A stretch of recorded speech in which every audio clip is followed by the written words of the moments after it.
Hi, my name is Ronti, and as you all know, Afro-Caribbean Food Bank, we are doing a special event today celebrating Black History Month. We are Black every day. You know, Black History Month is special. You know, our goal, we're still fighting to combat hunger in Abada, providing access to everyone. And like we always say, this is not just for Afro-Caribbean people, this is for everybody, indigenous, anybody that walks in that need food, they need to be served. Our goal is to ensure that nobody goes hungry, so please come out, register online, donate as well. Those $5, $2 goes a long way. Our goal is to ensure that our newcomers, our immigrants, and people low income, anybody that needs the help have access to food. Afro-Caribbean Food Bank, we are happy to be here today. Edmonton has been good to us. We are honored to celebrate our culture, and like we said, like everybody's saying, we are Black every day, not just February. One of the special things we did today is we did intergenerational senior with youth, teaching our youth how to make our traditional food, bridging that stigma, building relationship and getting them closer. We are going to be having 7 workshops throughout from February to December where we connect our youth through technology. This youth teaching our senior technology. We are going to be cooking. We are going to be learning about culture. We are going to be bringing them closer. Like I said, our goal is to bridge that stigma with our youth and our senior. So I'm so happy to be here today. I'm so happy that we're doing great things. We are implementing good things into the community. Thank you so much, Ranti from Afro-Caribbean Food Bank. Good afternoon, or good morning. Are we still morning? Good afternoon, everybody. My name is Karen Tang, and I'm here representing Mayor Amberji Sohi and my colleagues at City Council. And I'm so excited to celebrate with you for the little time that I have with you. So I represent Wargadahio, just south of here. And Gadahio is an indigenous word. That means big, tall forest. And it was gifted to the city in the last election by the indigenous community to honor the tradition of preserving history and culture and recognition of this land, which I'm very proud to be on. And so I want to, I know I walked in and it was such a powerful just sharing of lesson of the Black history in Edmonton, in Alberta, in this country. And I think about the courage of people like Lulu Anderson. How many people here know about Lulu Anderson? Raise your hand. Lulu Anderson was actually denied entrance to a play back in 1922, and she fought for her civil rights. Did you know that Ku Klux Klan opened an office here, right here in Edmonton? a long time ago, and that was part of our shameful chapters in the past. But if I look around this room today, I think a lot has changed. We've come a long way. And it is because of the thanks to the many strong and resilient Black leaders and community organizations that I see in this room, doing the powerful stuff that you're doing every single day, supporting the community, feeding and uplifting the Afro-Caribbean and Indigenous communities. And you know, I was a former researcher, and some of the early work I have done was actually working with communities to understand the ethno-cultural experience of food and food justice, and how important culturally significant food is to communities, and how important it is gathering and bringing people together like what you're doing today. And so I think about, especially in not just every day, but when I think about February as Black History Month, when I think about the legacy of the immigrants and newcomers who have come to make Edmonton the way it is today, and I think about the state of the world today, when initiatives focusing on uplifting diverse, equity-deserving communities' voices is under vehement attacks all the time, and I feel that more and more so, more than ever. It is the leadership and voices of people in this room that is needed. It is for the principle of initiatives led by equity-deserving communities, for equity-deserving communities, with equity-deserving communities. And that's what I see in this room today. And at the city, we are committed to continue working with you, whether it's through our collaboration with Black-led organizations, Black History Month, or throughout the year, through our anti-racism grants to support community-led initiatives. We're here because until we uplift every community members, can we succeed as a city.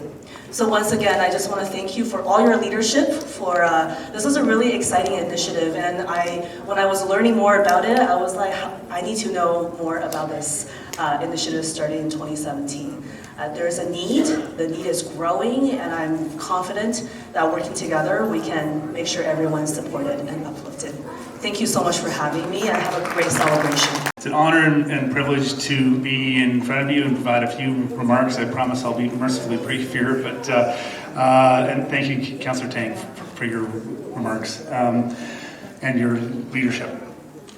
It's an honor to be here today as we celebrate Black History Month, a time to reflect on the incredible contributions of Black communities to our society and reinforce our shared commitment to a more inclusive and equitable future for our city. At Citadel, we believe that affordable housing is the foundation for stability and opportunities. Driven by our strategic plan, we seek to foster connections, build community, and help individuals and families to thrive. We cannot do this alone, however, and that is why we are so thankful and proud to partner with community organizations such as the Afro-Caribbean Food Bank that share our vision for a stronger and more connected society. The programs at our Citad's downtown community, O'Damon Village, are a testament to this shared commitment. Citadel actually acquired that building from the YMCA back in the spring of 2023, and it's now home to over 230 people. We collaborate with more than a dozen organizations, groups, and volunteers to provide wraparound supports that helps residents build connections and greater well-being. We're thankful for the work of community leaders, and I couldn't have a speech without thanking you, David, which helps to ensure that we have coordinated on-site supports to enrich the lives of people living at O'Damon Village, and for that matter, across all of our housing sites across Edmonton. A key part of this work is our partnership with the Afro-Caribbean Food Bank, helping to address food insecurity and ensure access to culturally appropriate food. With more than 50% of residents at O'Damon Village identifying as being Indigenous or of African origin, being able to get culturally significant food is invaluable, helping residents to strengthen their sense of belonging, foster a sense of dignity, and build stronger ties. Black History Month reminds us of the importance of sustained collaborative action, not just in February, but every day of the year. Elect for Canada. They allow women to lead. I am the president of Rwandan community. I am a pastor. Hallelujah. Not because am a Canadian, I'm white, but I am proud to be a black leader in this Canada. And then I want to encourage every black woman to arise above any challenge and stand and be proud to be a black woman and be proud to be a black man. God bless you all. I'm a bit shy. We're celebrating Black History Month, and just thinking about how I migrated myself. There's an article on CBC about my journey. It was released in January. Having to relocate as a family physician. It was not an easy journey. I was just thinking about it. I failed 2 exams.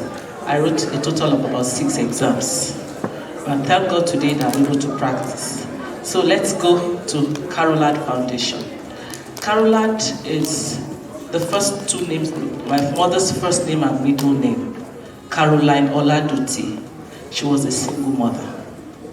And she raised 2 wonderful kids. I'm a doctor today and my sister is a lawyer.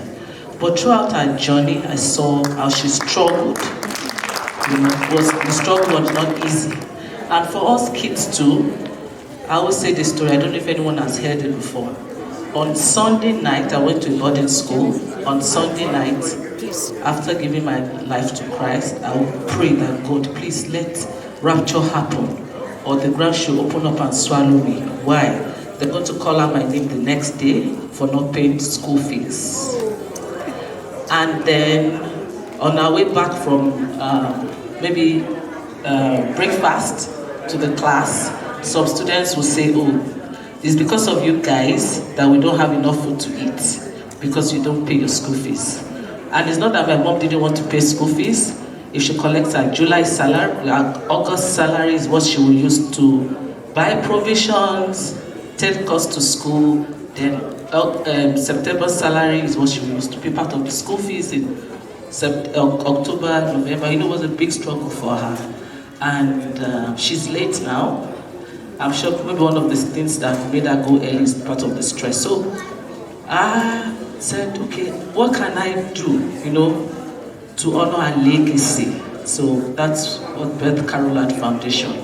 Thank you so much. My name is Janice Irwin, but I'm also joined by 2 other MLAs who are going to come up here.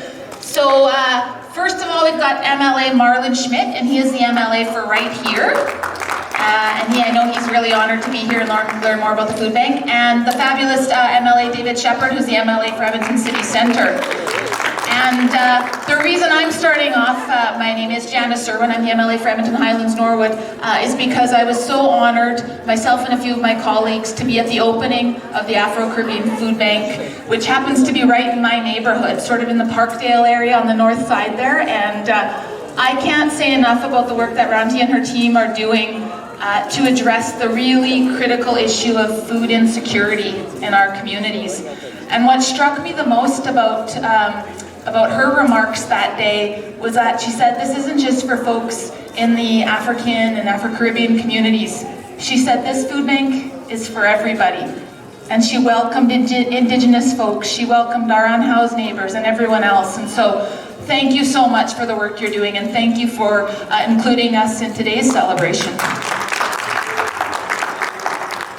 Well, good afternoon, everybody. Thank you, Janice, for the introduction. My name is Marlon Schmidt. I'm the MLA for this neighborhood, and I just want to echo the comments that Janice made, thanking Ranti and her team and the Afro-Caribbean Food Bank for hosting this event today. And as a representative for Edmonton Gold Bar, I know that there are lots of folks in my constituency who also struggle with food insecurity. So thank you very much to you and your team for helping people in my constituency in need. The need is great, and I'm so grateful that there are so many people out there willing to help a hand. So I wish you all a very successful event, and thank you for letting me be a small part of it. Oh, good afternoon. As Janice said, I'm David Shepard. I'm the MLA for Edmonton City Centre, 1/3 of the Black Caucus at the Alberta Legislature. My colleagues Sharif Haji and Rhiannon Hoyle send their greetings as well. You know, what Ranti and her team are doing, that is so emblematic of the history of Black communities here in Alberta and around the world. Because we know that African, Caribbean, Black communities have often faced challenges. and often have not been able to access the resources, or the programs or resources that were available were not set up in a way that worked for them. So historically, what we know is that Black communities, Black individuals have stood up to look after each other, to create the resources, the supports that we need. And that is what we see happening here. As I saw over the course of the pandemic, the Africa Center, others stepped up to meet the needs of our community, to recognize those specific cultural needs. And food is one of those. Food is a very important cultural element. So making sure people have the food, not only just food to eat, but their food, means a lot. And this new effort is a wonderful coordination across communities to help ensure we stand up together, but not just, as Janice said, looking after our African, Caribbean, and Black communities, but doing as Black communities have done over the centuries as well, giving out to others. And so as we celebrate Black History Month and the contributions of our African, Caribbean, and Black communities here in the province of Alberta, this is a wonderful thing to celebrate. Another example of those communities giving back and helping us build a better Alberta for everybody. So thank you for this chance to be here today, and I hope you... Thank you all so much. Before I talk about Lumi Cosmetics, I wanted to appreciate my mom. Please get up. Mama Elsie. My mom runs, even though her banner is not here, but she's one of the sponsors for the event as well.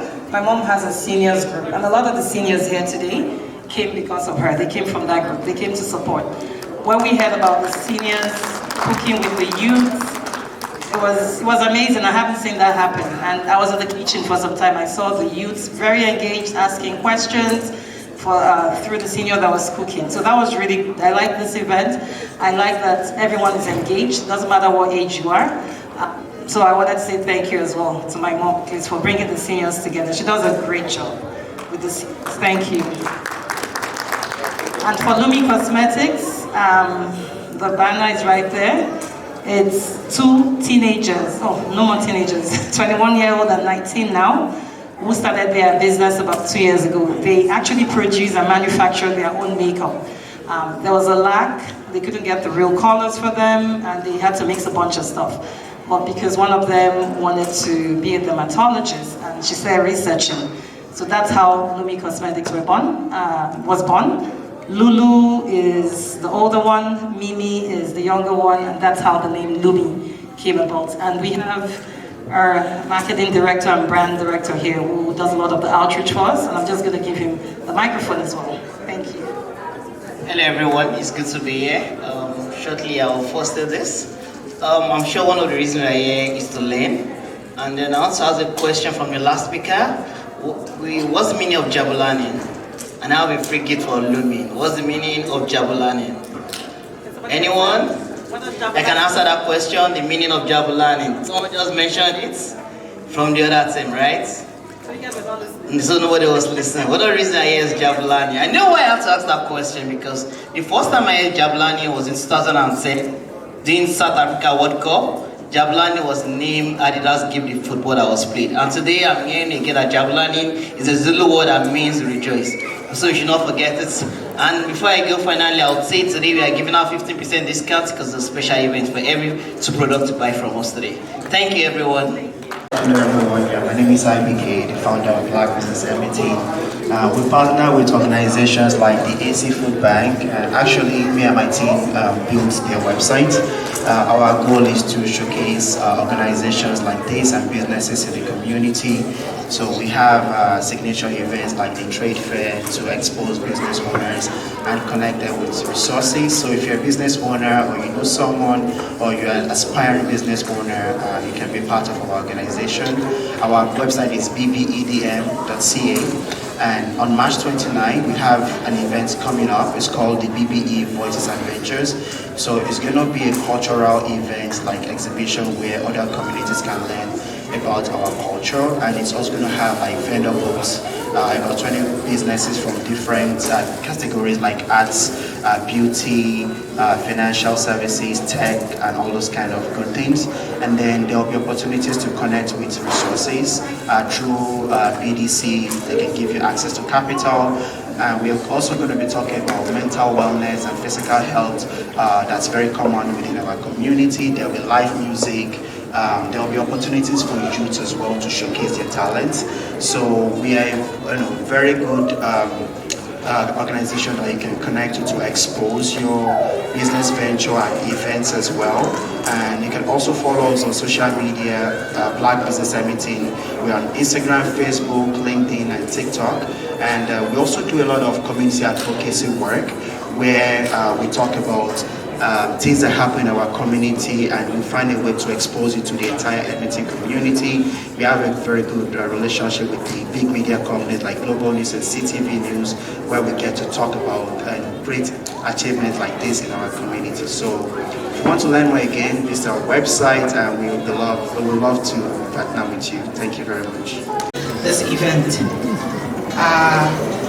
Ghana Fest Alberta came about as a means of also being able to contribute to the community and also to promote culture and elevate the African community as well. So it's in its right order to be here to celebrate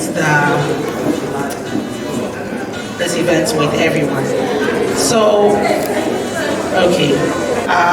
to promote our heritage and to be able to communicate to the people the culture and lifestyle of the Ghanaian people as well.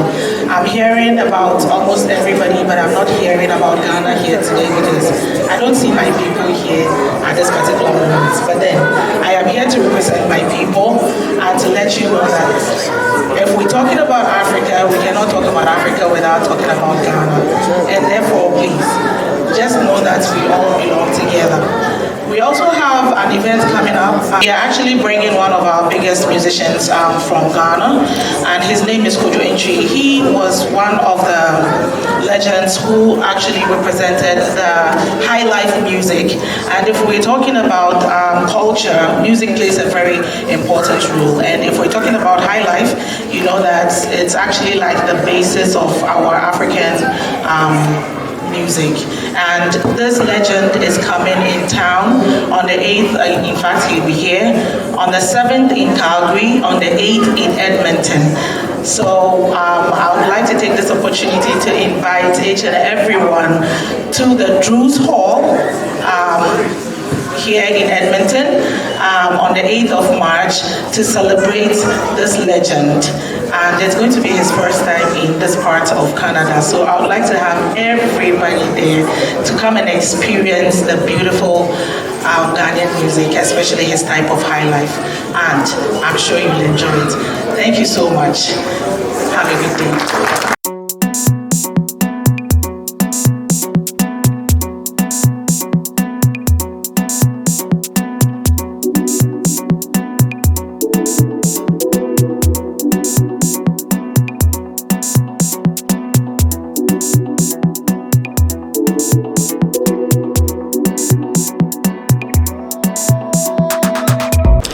Hello everyone, this is our kitchen. This is a workshop with us, Cooking with Senior. We're so honored to have our Mama Nika in the house that taught our youth how to cook. So I'm going to let them have the floor. I will have Mama Nika to speak first, then the youth can. How was your experience today? Well, the experience is just to make to quench the thirst and the hunger. Yeah. That's my experience. Tiffany? This experience was very fun. We learned how to make a goosey, and we also learned how to roll the pounded yam, so it was very fun. Thank you. I'm very happy to be here and to learn something of another culture, the food. I really had a fun time here. It was really fun to learn how to make these foods from my culture. Nice. Guys, we'll be having 7 workshops on, interacting with youth, our seniors, bridging the stigma, and also creating a relationship, and also creating bodies with our seniors and youth. Thank you all for coming. We love you. Thank you, Grandma.